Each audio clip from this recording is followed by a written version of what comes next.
Okay, maraming salamat, Kapilka. Okay, bago namin tawagin ang susunod na magtatanghal, na tinatawag namin ang atensyon ng backpaw, na kung maaari lamang maghanda na po kayo at lumapit kayo rito sa may entablado dahil kayo na po ang susunod pagkatapos ng Bicol Saro. Okay, partner, ayoko nang patagalin pa ito. Gusto ko nang matunghayan, kay makita, mag-perform, magtanghal ang aking mga mahal na kababayan. Okay, ang mahal na organisasyon na aking kinabibilangan, partner. Would you believe that? I belong to that group. Okay, para ko wala rin akong group eh. Okay, so hindi ko na kailangan pahabain pa, ayoko nang patagalin pa. Eto na, Bicol Saro with New Horizon. Pantomina, nagmula sa salitang Espanyol na pantomime, na ang ibig sabihin ay isang uri ng pakikipagkomunikasyon gamit ang aksyon o galaw. Bicol, ito po ay isang tanyag na sayaw pangkasal na nagmula sa Bicol Estradante at Sorsogon sub-regions. Ito po ay tanyag pa rin sa rehiyong Bicol hanggang sa kasalukuyan.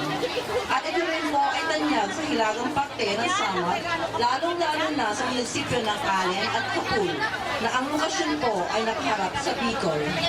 Ayon sa kaugalian, ang mga musikerong kasama ng mga mananayaw ay humihinto sa gitna sa pagtugtog para lamang mapagbibigyan ng pagkakataon ang mga mananayaw na magpunas ng kanilang pawis at sa kalaunan naging medyo malandi ang dating sa mga lalaki kasi iniaabot nila ang kanilang panyulito sa kasayaw at dahil doon nagiging tampulan na ng biruan at dahil na rin po dito kung kaya't lalo naging tanyag ang sayaw na ito.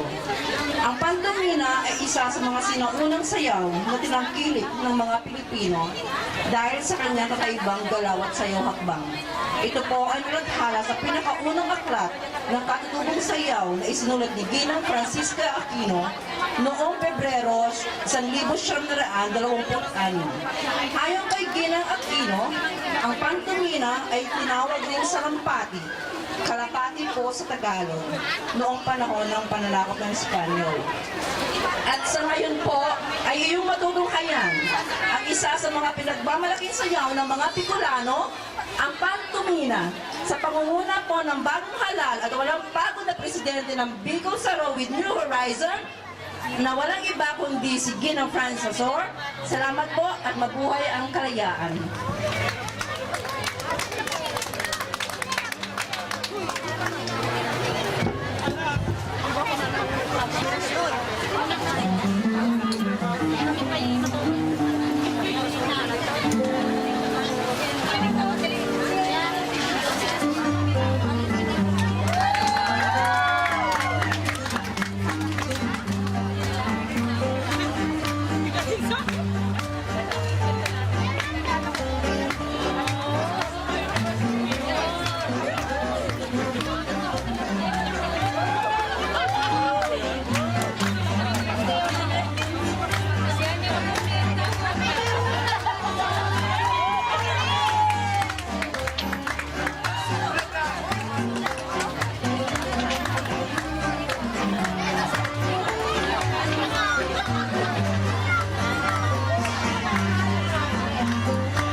Inirunin ka mo.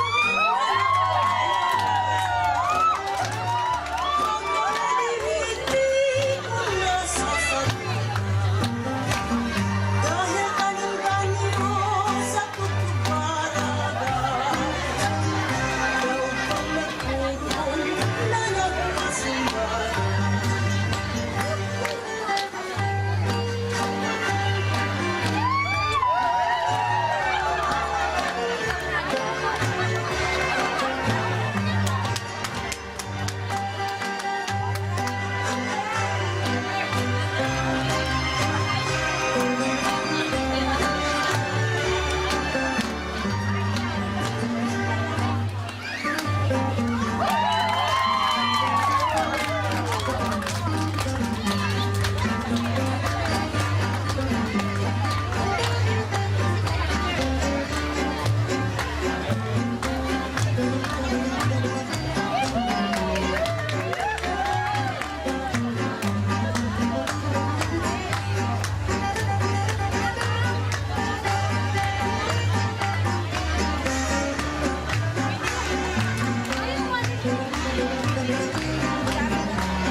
Herak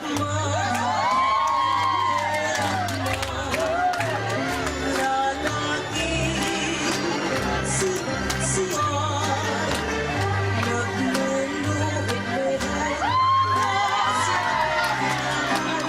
nagluluhit meron nasa iyang kasayahan.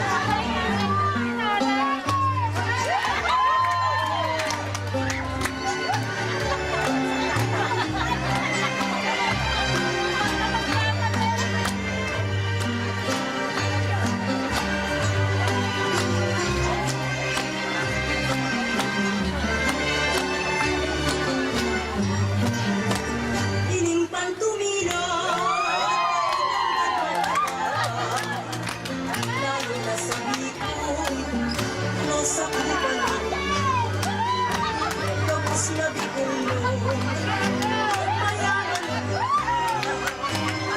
inibalik na sayaw na ipinagkatuloy.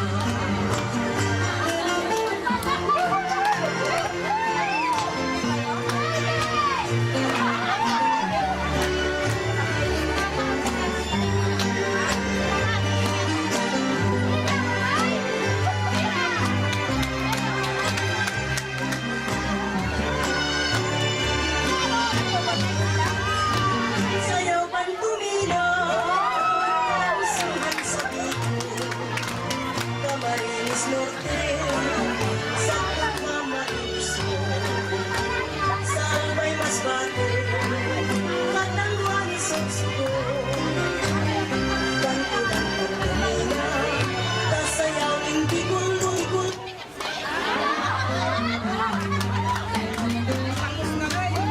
Okay! Isang masigabong palakpakan! Isang pinakamalakas na palakpak para sa Oragon! One from Oragon right here! One from Bicolano! Ang gagaling yan ko! Okay! Okay! Isa pa nga pa muling malakas na palakpakan para sa mga Bicolano! Okay.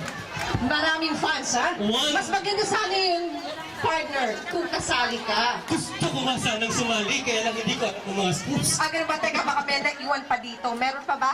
Teka lang, habang tinatawagan mo partner ng backpaw, hahanap ako baka may 2 euro dito, baka may 1 euro dito. Well, anyway. Gusto lang sa akin, okay na. Okay, tinatawagan ko po ang atensyon ng backpaw. Handa na po ba kayo?